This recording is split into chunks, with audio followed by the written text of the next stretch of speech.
Hi, these chicken tacos. Was the chicken humanely put down? Yeah. We pet him until he died. George Lopez, live on stage. Saturday, June 14th, on stage at Hoyt Sherman Place. Tickets are on sale now at Ticketmaster.com. Don't miss George Lopez Live. Eric Church Free the Machine Tour. Live at Wells Fargo Arena, Saturday, September 27th. One epic night of music that you won't want to miss with special guest Marcus King Band. Get tickets now at highvtix.com. His new album, Evangeline vs. the Machine, is out now. For more, visit ericchurch.com.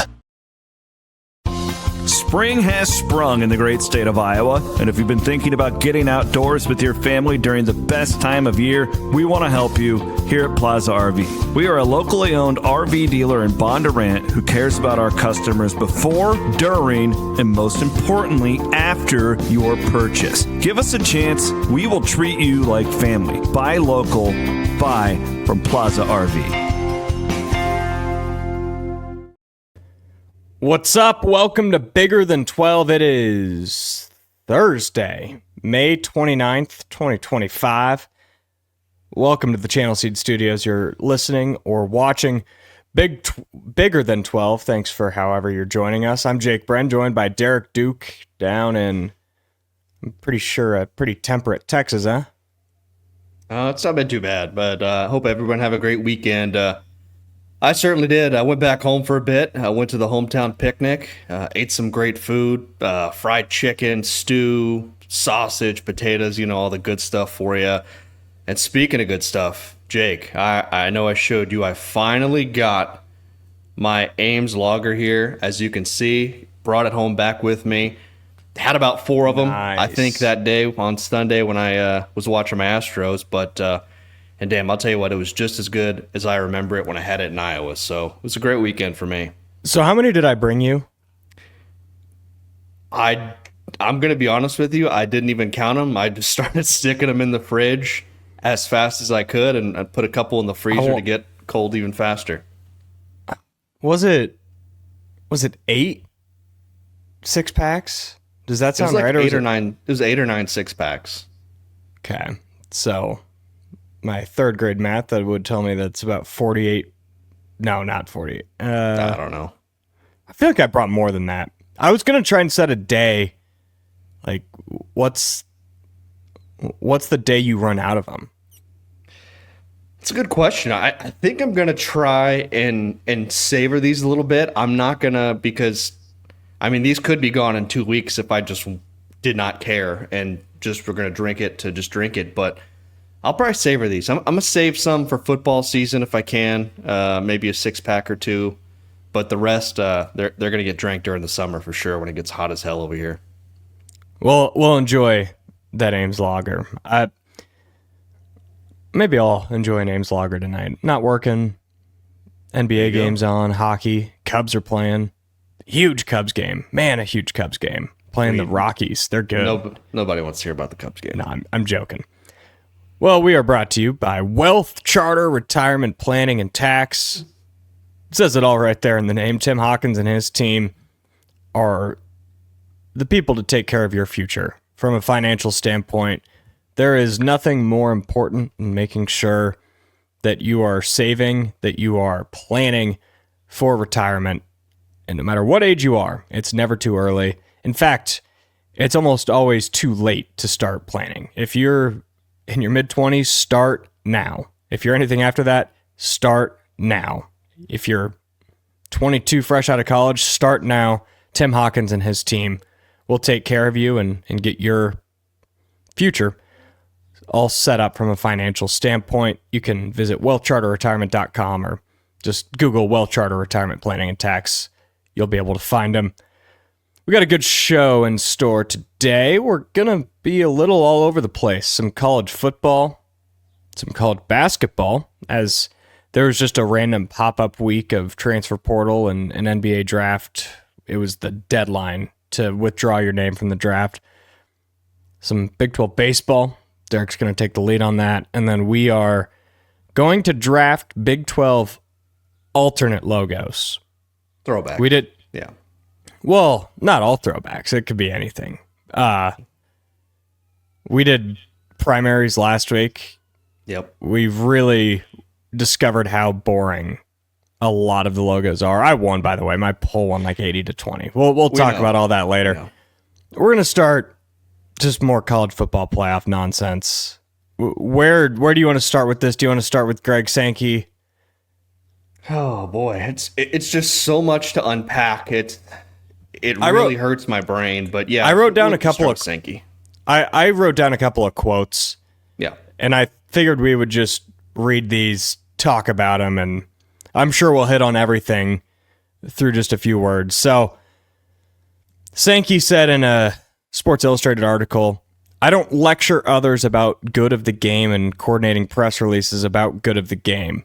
You can issue your press statements, but I'm actually looking for ideas to move us forward." This was in reference after the college football playoff got rid of the conference championships automatically getting the top seeds. The ACC and Big 12 pretty much at the same time released statements that, well, this isn't in the best interest of the Big 12 or the ACC, but it's in the best interest of college football going forward. Very generic stuff. And then Sankey's comments followed that. Derek, your thoughts? Well, my first thought was when you put Sankey's comments on our show rundown, I was just like, which one? Because there was just so much stupid shit spewing out of Sankey's mouth over the last few days at these meetings. And of course, he doesn't want lectures about the good of the game because he doesn't give a rat's ass about what's good for the game. All he cares about is how much money his conference can stuff their pockets with. And by ideas to move us forward, he means the Big Ten and the SEC. He's not talking about anybody else but those two conferences, because it's clear since day one for me, since he's been in charge, that all this is about money. That's all it is. It is a huge money grab for these two conferences to get what they want and let everybody else suffer. So, and I also hear Sankey's putting more stock. One thing I did see over the last couple of days is putting more stock in the strength of schedule as a key factor to get in the playoff. Like, you know why? Because that is going to help a 3 or 4 loss team in the SEC get in simply because of who they played. And by the way, kind of building off of those comments, you had AD speaking this week, head coaches speaking this week. And one thing that really caught my attention was Florida's AD, Scott Strickland, his comments. "A committee is not ideal to choose a postseason. I question whether it is appropriate for college football." And you see the SEC did not get their way one time last year with Alabama and a couple other teams getting left out. And they lost to Oklahoma. Thank you. And now they're questioning that same committee who has helped them and given them the benefit of the doubt time and time again. And Greg Sankey said, I mean, it's clear that not losing becomes in many ways more important than beating the University of Georgia, which two of our teams that were left out did. And for those who don't know at home, that he's referring to Ole Miss and Alabama. But let me tell you this, I did a little research. You know what's funny? For some reason, he left out that 2 of Alabama's 3 regular season losses came to Vanderbilt and Oklahoma. Jake, do you have any idea of what those 2 records were in the SEC games not named Alabama? 5-6, 3-11. Vanderbilt and Oklahoma were 3-11 combined okay. in SEC games not against Alabama. Ole Miss lost 20-17 at home against Kentucky. Kentucky won 1 SEC game last year. It was against Ole Miss. They were left out because they lost to SEC teams that went a combined 6-22 in conference play. All of these SEC people are delusional. They don't care about anyone but themselves. And until they do, things are going to continue to get worse than what they already are. You know what really grinds my gears? So you already referenced the quote. I'll do it again. Sankey said, "It's clear that not losing is more important than playing quality opponents." 2 years ago, Florida State was left out of the playoff as they went undefeated. Alabama got in with a loss over them. It was shown right there that the committee does not value not losing over playing quality opponents. Strength of schedule won out that year. Alabama got their wish. Florida State got left out. I don't blame Sankey for how he thinks or how he manages his conference. His job, just like Brett Yormark's job is, or just like any other conference commissioner, is to make more money for the conference and do what's best for the conference. I wish it was their job to do what's best for college football, but we are way past that point. So Sankey, please keep doing what's best for you. I don't care. It's going to happen. But please stop treating us like we're idiots. Every single comment that he makes contradicts history, contradicts himself. What do you mean that you're actually looking to move us forward? Move us forward to what? To become the minor league filler system to the NFL? Looking to move us forward to a sport where the only games that matter happen in one region of the country? What are you talking about? It's ridiculous. And it would make me mad no matter what he did, no matter what he said. But when he's treating us like we're idiots, that just, it blows up a whole nother fuse in me. And it makes me really scared for the future of the sport.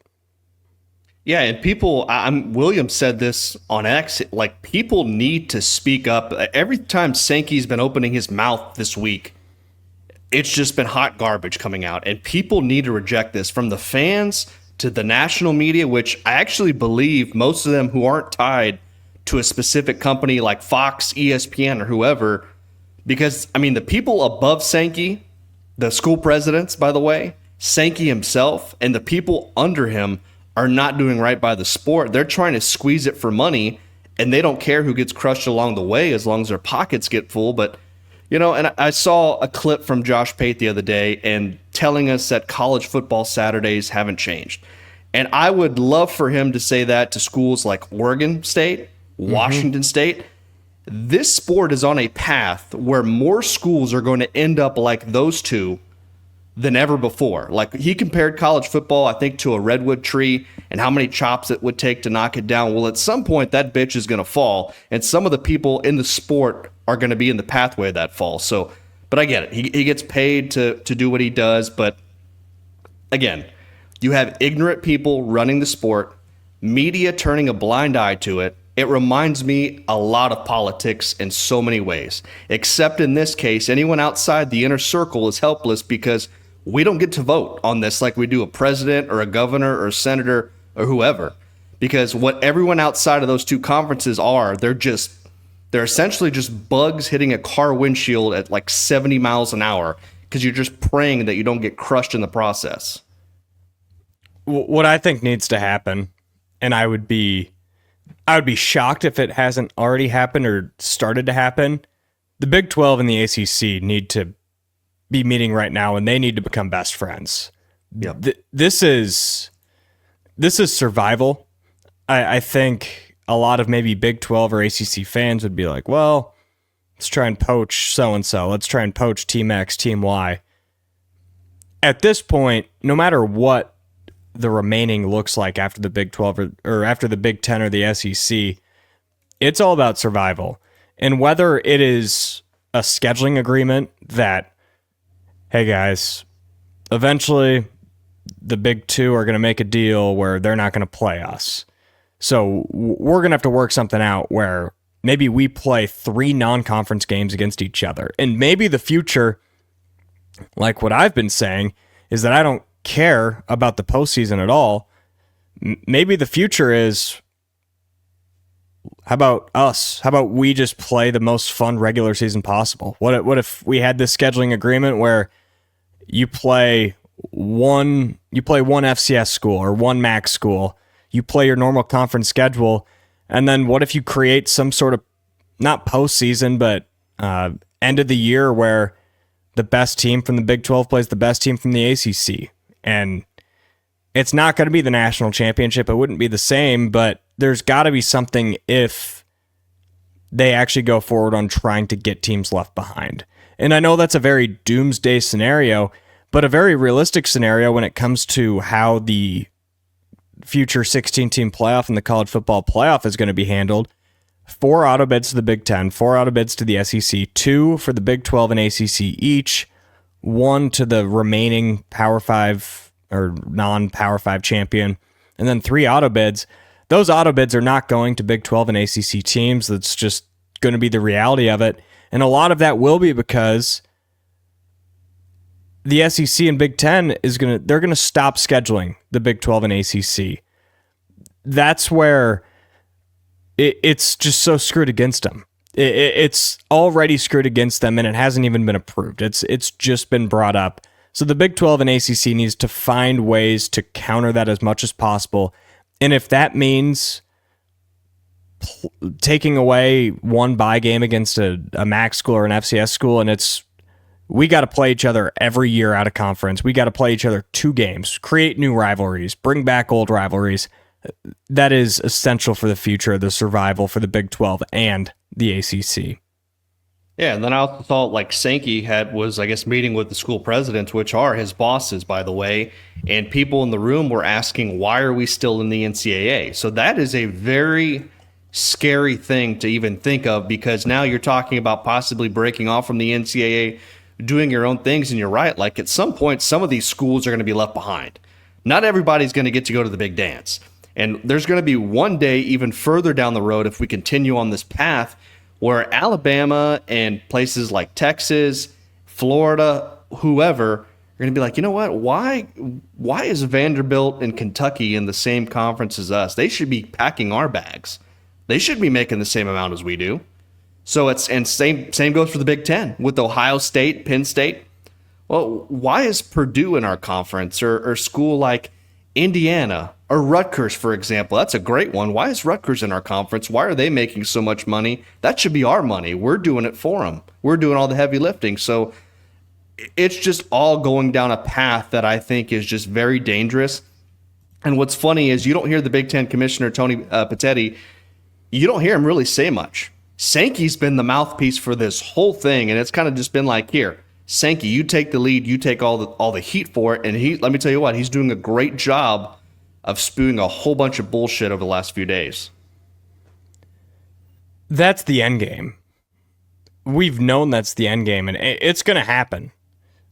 Schools like Vanderbilt, Rutgers, Purdue, those schools will be kicked out or left behind in some new Super League if there is not something that steps in, if there's not a bigger power, if there's not a governmental power that steps in. Something has to change. Because Greg Sankey, he has no reason to change. Why would he? Same thing with the Big Ten. Why would they change what they're doing when not only are they making more money than everybody else, they're in bed with ESPN and Fox, and they have the money backing every move that they want to benefit them and not benefit anybody else. To me, that sounds like a very uphill climb where it's going to have to be the most powerful in our country to come together and stop this. And I don't see a way where that happens. I hope I'm wrong. I hope cooler heads prevail and the evil in college football sees, you know what, we need buy-in from everyone in the country. We need people in Boise, Idaho to think they've got a shot for them to care about what we're doing. And unfortunately, I think Greg Sankey and everyone else I don't think they care about that or think about that. And it probably won't affect football in Sankey's lifetime. Like I think if the top 20 schools broke off, and that's going to be predominantly Southern America, I don't think we would see in 30 years college football completely like torn down from its roots. But in 50 years or 60 years? Why would anybody in Iowa care when both programs are left behind? Why would anyone really west of that, outside of like one place in California and Oregon, why would anyone else care? I can guarantee you I would not pick up my Super League school. I just wouldn't. I wouldn't watch. It would become so uninteresting to me because it is not the level, it's not the quality of a product that the NFL is. And if we're going to some NFL model, I'm out. Completely out. No questions asked. And that's why I think it's going to be very important on how this playoff model does end up, like where it goes from here, because it's going to really determine on the access these smaller schools, from the Big 12, from the ACC, the Group of Six, whoever, it's their ticket to the big dance. And when you're excluded from that, what are you going to do? Because at that point, you're stacking the chips in the favor of the people who already have the entire stack of chips to begin with. Mm-hmm. That's all what this is doing. And the Big 12 is trying to push the 5-11 model where you have 5 conference champions get auto bids. The remaining 11 are, left up to the committee, which is we've seen from Scott Strickland from the Florida AD, not a fan of. And it's not going to happen because the SEC doesn't want to play 9 conference games. They wouldn't get to play their precious play-in games, which, by the way, if you haven't seen the CW podcast, Chris Williams did a fantastic job explaining on there that these play-in games may be more important to the SEC than anything else because they own the exclusive rights to those games. And they also don't trust the committee anymore after a few of their teams got left out last season. So the Big Ten and the SEC, they want 4 playoff spots, which before a down of football gets played in August, that's half the playoff alone. Half of it. Doesn't matter how good the SEC is that year, how bad the Big Ten is one year. 4 are getting in no matter what. And it doesn't even stop there because that's not even counting at large bids. So these conferences, the Big Ten and the SEC, could have anywhere from 10 to 11 teams in a 16-team playoff in one single year. So, and the problem is, it's not just the model, it's the people coming up with the model. They have the most resources, more than anyone else, yet they still feel like they need another advantage, and it's coming at the expense of the ACC, the Big 12, and the Group of Six. Well, and the other thing, there should be 4 SEC teams in every year. There should be 4 Big Ten teams with the resources that they have, with the built-in advantages that they have. They shouldn't need automatic bids. It's ridiculous. And it takes away from the spirit of the playoff, I think. What other sport has that? Almost every other sport has an automatic qualifier for one conference or one division champion. It's not, oh yeah, if you finish tied for third and you get your tiebreaker over because you beat Vanderbilt by this many points. It's lame. It should be decided. I kind of agree. Maybe it shouldn't be decided by a committee. Maybe let's go back to the computer. Let the BCS handle it and keep Greg Sankey's hands away from that computer so it's not rigged. But maybe let's just go back to a computer and have a computer seed teams 1 through 16, get your automatic qualifiers in there, and let's dance. Let's go back, way back. Let's just have like 7 AP voters figure it out. Oh gosh, that would not be good. That would be really, really bad. But people, it's going to be real interesting because the Big 12 is going to have their meetings this week as well. And people, the biggest question I think for most fans in the Big 12 are going to be like, why were the Big 12 and the ACC okay with possibly moving to even a straight seeding model for this playoff? But I think it was because they were willing to let the Big 10 and the SEC have a freebie in the hopes of returning the favor when goodwill. Yeah, when it comes to the auto bids. So, and when they did that, they said they were okay with it. And you know what Brett Yormark said? I wrote this down. He said, today's decision may not be the best thing for the Big 12, but it was the best thing for college football. And he said, I hope what's best for college football continues to be the priority in any discussions moving forward for everyone else. What really happened after that was the Big 12 and the ACC gave 2 giants even much more power, and they're going to get nothing in return. I mean, you had a Big 12 athletic director this week in Ross Dellinger's article. He asked the athletic director what would happen if this 4-4-2-2-1 format would happen. And his response, the AD's response was, I guess we're going to war. Well, I'm telling you right now, in this war, the Big 12 and the ACC are bringing a knife to a gunfight. And people like Greg Sankey and the school presidents in the SEC and the Big 10, they're not looking to sign a treaty or call a truce. They don't want a democracy. They want a dictatorship. And let me tell you, I think Greg Sankey did a pretty damn good job of that on Monday, showing that everyone, like, he's the supreme leader of all the commissioners out there. I'd love to go have a word with Greg Sankey, give him a piece of my mind down there in Georgia, wherever he's at. But before I would leave, I'd have to stop at Freedom Tire. That's a long drive down to Atlanta, about like 15, 16 hours.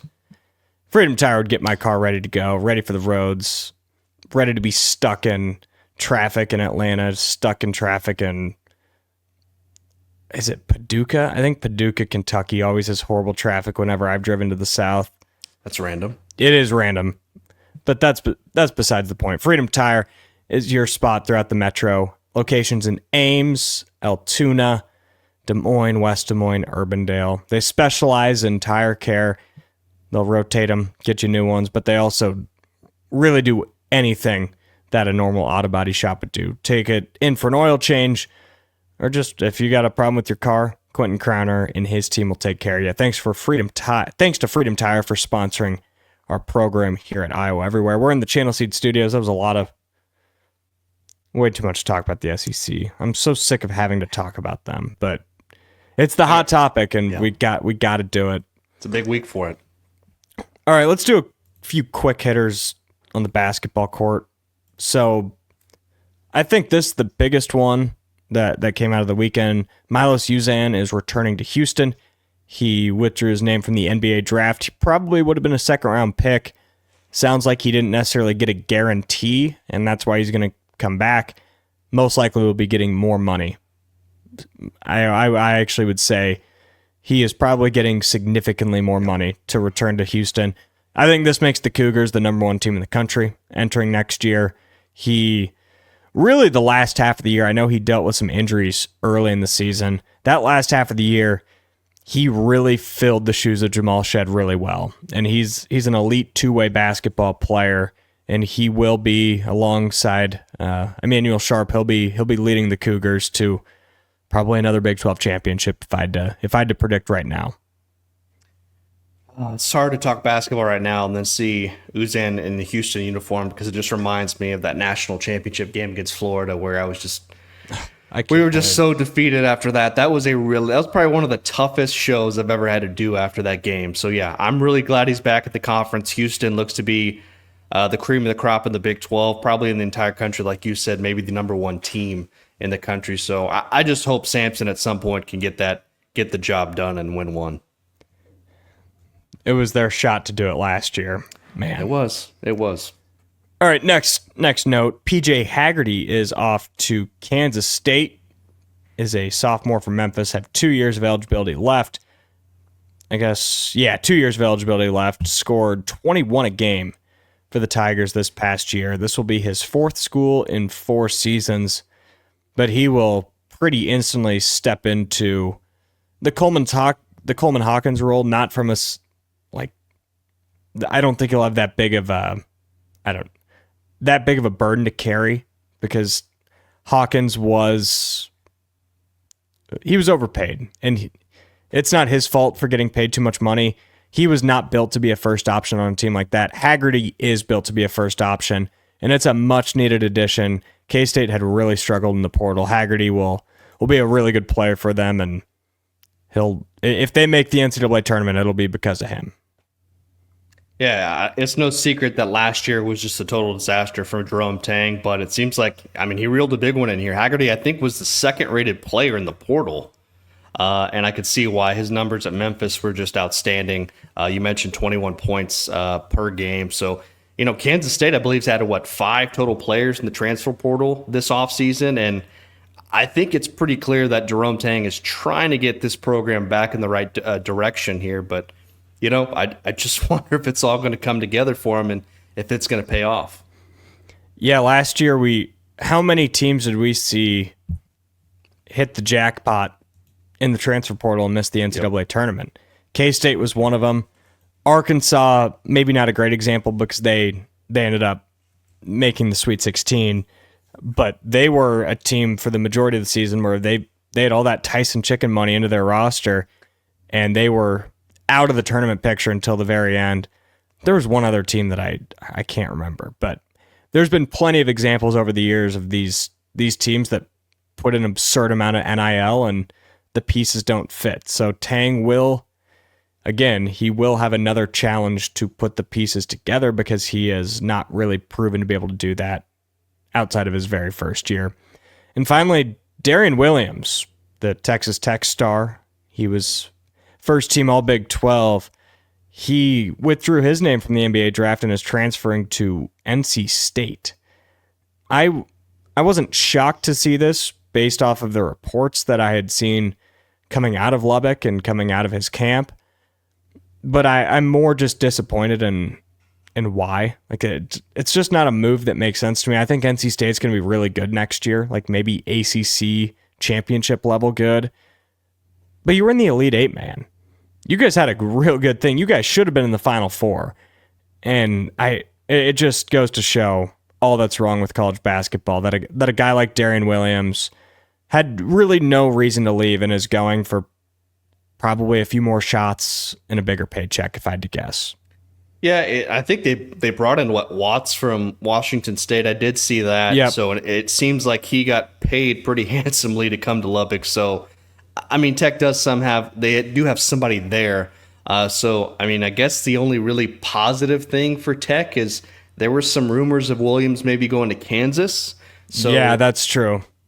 The only good thing is he's not going to be playing in the Big 12 next season. So he'll be at NC State. I'm sure he's going to do just fine over there. I mean, NC State is putting together a squad between him and Trey Holloman. Wade's putting a pretty good team together, it seems like. I mean, it's clearly not his first. It's not his first time dropping a bag. I think that's pretty clear. Yeah. Yeah, I think so. Should we do the Iowa trivia question now, or do you want to hit on baseball first? Do I want to bore the listeners first before the Iowa trivia question? I think I could. They can tolerate me for just a little bit longer here. All right, I'm gonna go make myself a cup of coffee. Yeah. Baseball, it's all you, man. Yeah, it feels weird talking baseball on the show, but Jake was kind enough here to give me a few minutes on it. And I'd be curious to see if there were any college baseball fans listening to this. So if you are, this is perfectly right up your alley. I'm going to unpack a lot here in a short amount of time. We had 8 teams make the field of 64 this year, which is tied for the Big 12 record, I think, since like 2006 or something like that. So that's great news. The bad news is that the Big 12 did not have a single host for the first time in over 15 years. I personally felt like the Big 12 got screwed here because TCU, Kansas, and maybe even West Virginia should have gotten a top 16 seed to host. West Virginia and Kansas both finished with a top 28 RPI. TCU, however, finished with a top 20 RPI. Still didn't get in. Made it all the way to the Big 12 championship game. Still did not get a host. So Arizona wins the league and they don't automatically host? You're guaranteed a spot in the field of 64, but unless your record and your RPI are up, the chances of you hosting, I believe Arizona was in the 30s or 40s in their RPI. Gotcha. So okay. Zero chance to host there unless they had just an absurd record in conference play. And I think they finished like 4th or 5th. But anyways, the 2 seeds here are TCU, West Virginia, Arizona, Kansas as well, sorry. Out of that group, I believe Kansas has the toughest path to get the Supers. They're going to be in the Fayetteville Regional, which means they're going to have to beat Arkansas in the crazy environment that is known as Ballmarker Stadium. Good luck, Kansas. That's probably not going to happen. TCU heading to Corvallis with Oregon State. I like their chances of making it out of that regional. USC and St. Mary's are in there as well. I believe USC was also like one of the first 4 teams in, so pretty soft regional for TCU. So I guess that is the one good thing about getting a 2 seed. West Virginia heading to Clemson. Kentucky and USC Upstate are there too. I think the Mountaineers personally are probably good enough to make it out of Clemson. The problem is they've kind of been on the decline over the last few weeks in the season. Same goes for Arizona. They're heading to Oregon like TCU, but it's going to be Eugene instead of Corvallis. That regional, to me, is going to come down to Oregon, Arizona, and I think the Wildcats are good enough to get out of there alive, especially coming off that big championship win in Arlington. So that's it for the 2 seeds. 3 seeds: Oklahoma State, Kansas State, Cincinnati, Arizona State. And believe it or not, as crazy as this sounds, imagine this in basketball. Oklahoma State, Kansas State, Arizona State, all were part of the last 4 in. So you had 3 Big 12 teams in the last 4 in. So the Big 12 was very close to being a 5-bid league instead of an 8. But out of those 3 seeds, I like the draw of Arizona State. They got in the Los Angeles Regional with UCLA. They have UC Irvine, Fresno State. I think they're more than capable of beating any one of those teams, especially when they're playing well. So Kansas State has to go to Austin. They're going to have to beat Texas and Austin. Really tough. UTSA's in that regional too, I believe. Oklahoma State to Athens to play Georgia. Cincinnati is going to be in Knoxville to take on Tennessee. All 3 of those regionals for a 3 seed are pretty brutal. I don't see any one of those making it out. So for me, I'd probably pick the 2 seeds. I'd say TCU and Arizona are probably going to be the teams to watch moving forward that are probably going to have the best chance to make it to the Supers.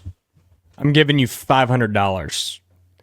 Yeah. You're welcome, by the way. No, you have to place it on one team to make it to Omaha. Ooh. It's probably going to be TCU. If I had to pick one team right now, TCU. West Virginia had the best season, but like I said, the way that they kind of played towards the end of the season, they kind of, I think they got swept, and they still ended up winning a conference championship over that one last weekend. But TCU playing really well. Arizona, that'd probably be my second bet.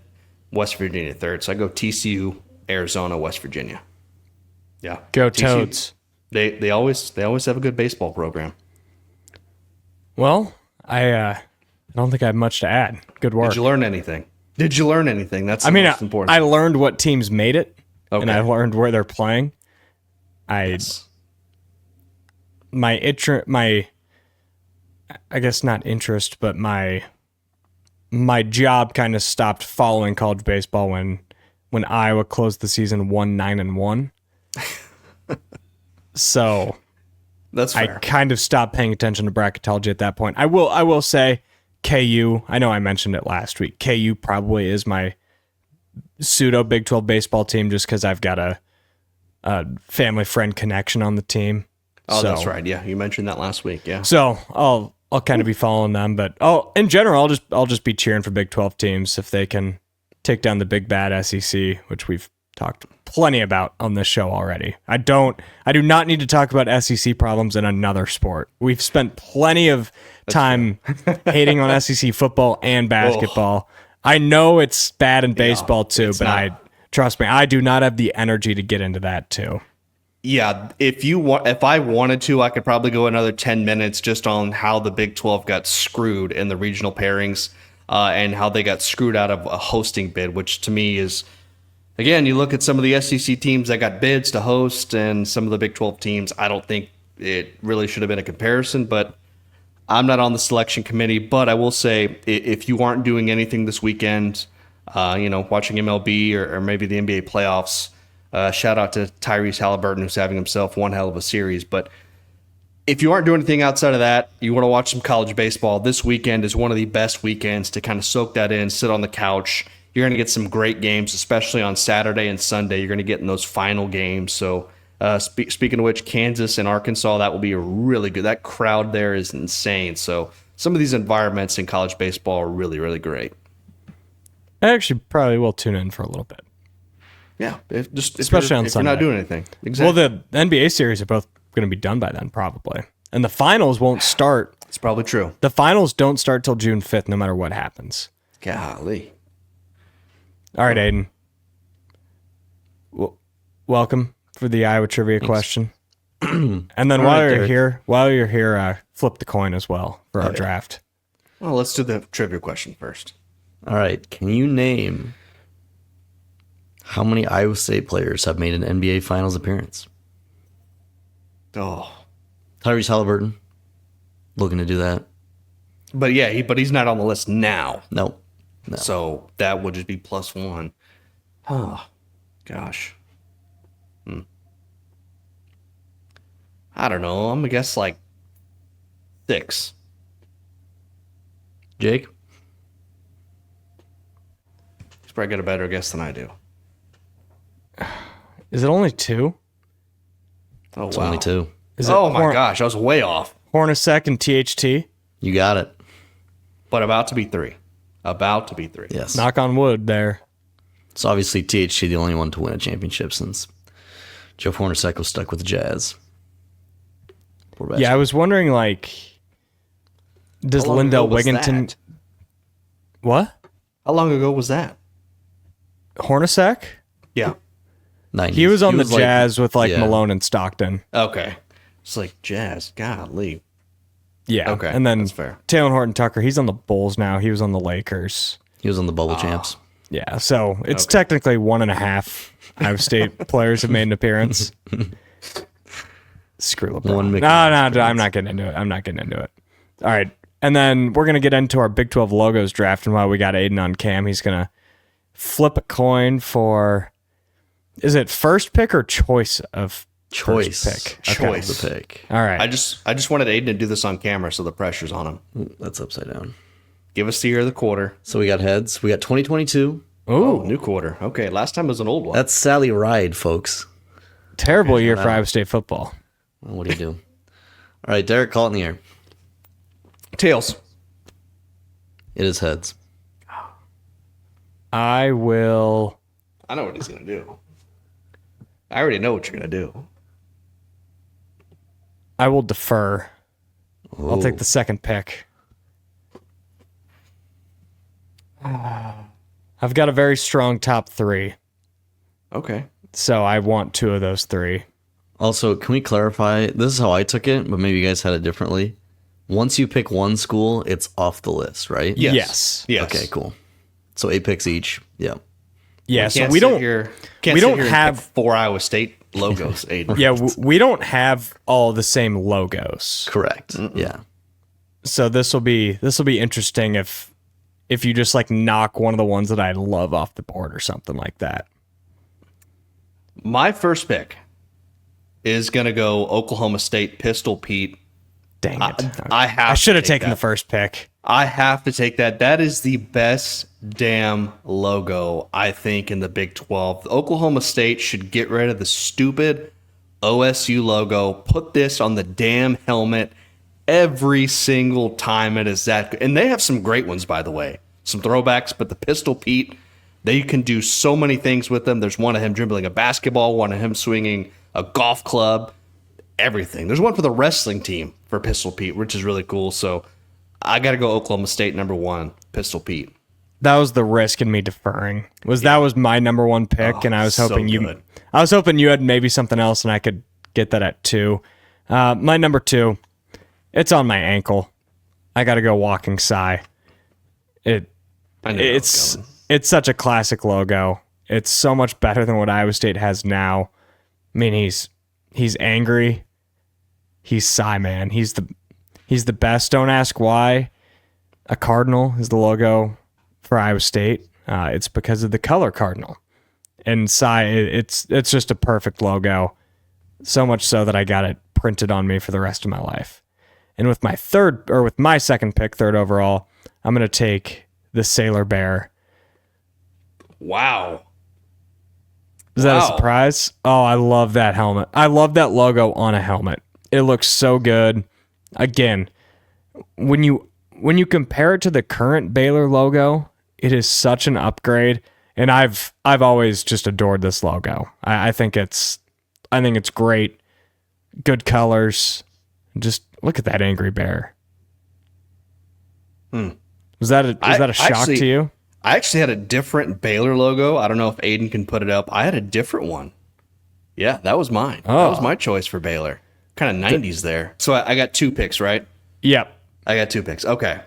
You left off some really, really good ones. I mean, first of all, I actually didn't have the same Iowa State logo as you either. I had the tornado with the 70s Iowa State logo. Oh, But, yeah. Anyways, I'm going to take both Arizona schools. Give me Really? Arizona State. Give me Sparky in the flames. I think that is one of the best logos in the conference. I absolutely love that one. Arizona State should always use that one. Get rid of the stupid pitchfork. Always put Sparky on there. And then Arizona, the beautiful, the cactus, the moon, whatever it is. Just, it is so iconic. I think that is one of the best logos, especially on like the basketball court. I think it's amazing on the court. Put it on the damn helmets. Get rid of the A. Put this on the helmets. Big fan of both Arizona schools, so I'm taking them too. Yeah, I had a tough time picking out the Arizona logo because I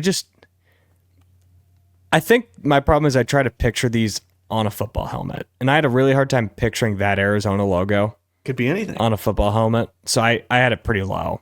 I had a different Arizona logo though. Yeah, I had that. Oh, that is hideous. Yeah, Oh my I had gosh. them ranked pretty low. That So looks maybe like a I branding iron. Yeah, maybe I didn't do my due diligence on that one. Oh, wow. So my next two picks, I'm gonna go Texas Tech, and it's the old TT with the horse, Oh, that one's with so the guy good. on the horse. I don't know how they ever went away from that logo. And the beauty of that logo is if you wanted to like create alternates out of it, you can take the guy with the horse out and just have the TT, or you could just put the guy on the horse on a helmet. It's so much better than what they've got now. And it's so similar too. It's crazy how much better it is. And then my next pick, I think I'll stay in the state of Texas. I'm going to go with the Houston Marching Cougar. I think Wow. this Okay. Whew. controversial. I had that second to last. Really? Okay. Yes. We have some very different opinions on that. Yeah, I like that logo. It gives me Ralph Sampson playing in the national championship in the 80s vibes. So, man, we have been way off on a couple of these. I'm going to give me Kansas State. I want the walking. Is that Willie? I guess that's still Willie, the Wildcat. I'm had going that up there, Kansas too. State. That is just a fantastic logo. Put that like on a white helmet. That would be absolutely beautiful. Really, really like that one a whole lot.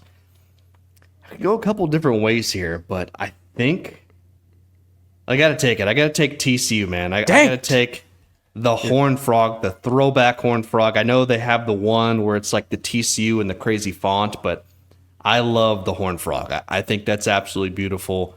TCU, they do put the Horned Frog on the helmet quite a bit. It's a different version of that one, but I really like that one a whole lot. So, does this one count? I'm going to go Utah, and it's just what should be still the Utah logo, but it's technically now a throwback. It's so it's so much better than their current logo. It's iconic. I know exactly what school that is when I see it, and I think it's a dang solid logo. Might be controversial. We won't get into that, I guess. And then my next pick, I'll go BYU. Really similar to the Sailor Bear, just not quite as good, which is why I had it a little bit lower. But I had a hard time picking out BYU because they're late 90s into early 2000s when they switched their colors so bad. So I'm glad that they've made their way back to the normal navy and white. I think this is a pretty solid logo. I'm going to go West Virginia. I love, there's one with the state outline, the WVU. I love when they do that on the football helmets. They've been doing a good job of putting those on lately over the past few years. I really, really like that one a whole lot. To me, that one's so much better than when they just do the WV. When they put the whole state of West Virginia inside the football, really, really love that look. Oh, man, this other one, kind of back and forth here between a couple teams, but I think I'm going to take Cincinnati. I'm going to go with Cincinnati here.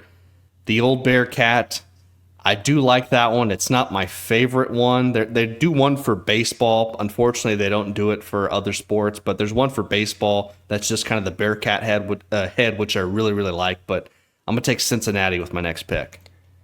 I'm going to go KU. Their logo in the 40s. It's very similar to now. Oh, gosh. But it's somehow even more cartoonish.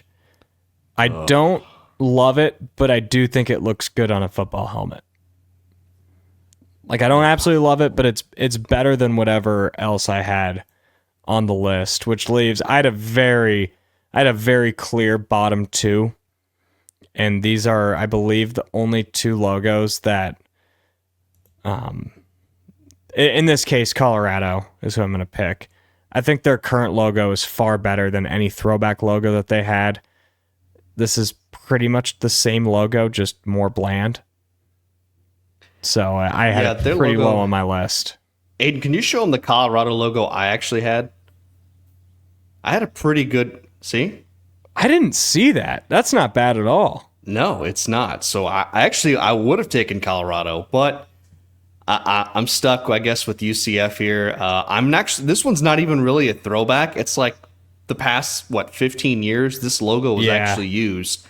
I think they should bring the night back, man. I like the night. It's better than what they've got now. Just the letters, I agree. It's not great, but it is better.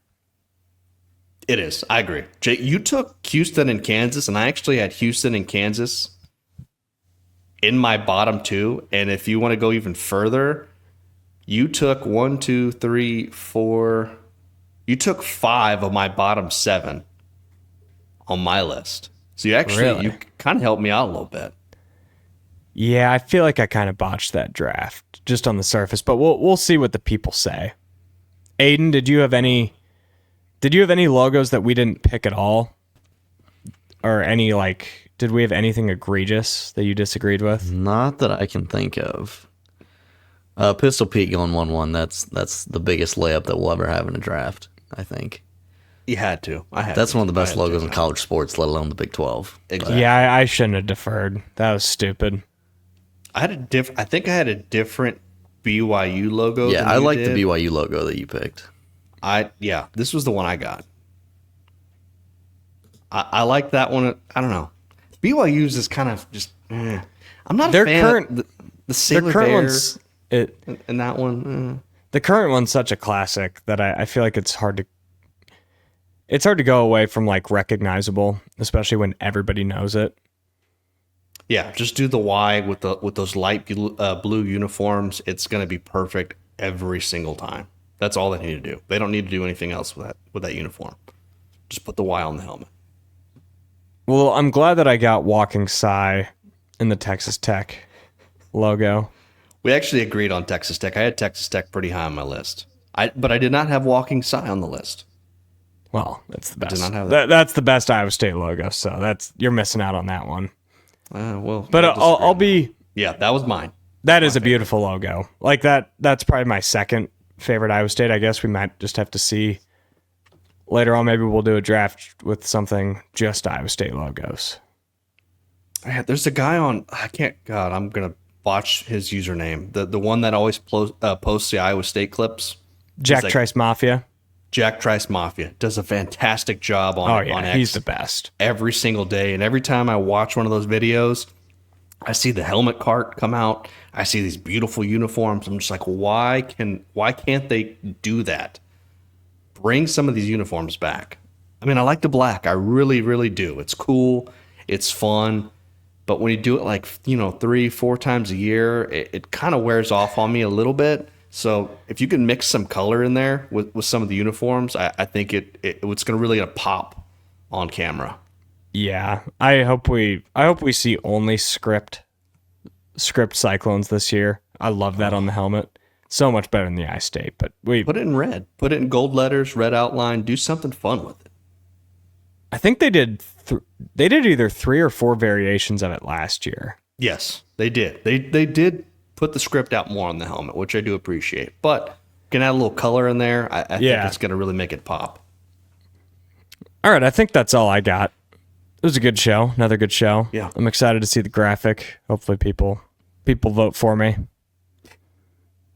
They might, just because you have the damn Walking Psy. I mean, it seemed like last week I got killed for having the block eye. It's not like I picked the block eye at number 1 or number 2 or number 3. It was like my second to last pick.